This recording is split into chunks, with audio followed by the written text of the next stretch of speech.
सर्व ज्ञानी पुरुषांचा व्यवहार एक समान नसतो.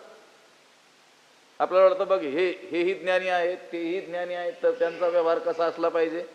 सारखा असला पाहिजे. सारखा नसतो, कारण सर्व ज्ञानांची प्रकृती म्हणा स्वभाव म्हणा एक सारखा नसतो. बोध एक सारखा आहे, पण व्यवहार जो आहे तो काय आहे? भिन्न आहे. काही महात्मे आपल्याला शांती ब्रह्म, अगदी कुणालाही ब्र शब्द न बोलणारे, कुणाला कधी न रागवणारे असे आपल्याला दिसून येतील. आणि दुसरे काही महात्मे आपल्याला असे दिसून येतील की ते रागावतात, कठोर बोलतात, कठोर शब्दांचा काय करतात? प्रयोग करतात. हा त्या त्या ज्ञानी पुरुषांच्या प्रकृतीचा काय आहे? तो प्रकृती आहे त्यांची, तो स्वभाव आहे. हे पहा, पुराणादिकामध्ये किंवा शास्त्रामध्ये देखील आपण पाहतो की नाही, श्रीकृष्ण जीवन कसं दिसतंय? भोगी दिसतंय. शुकाचार्य पूर्णतः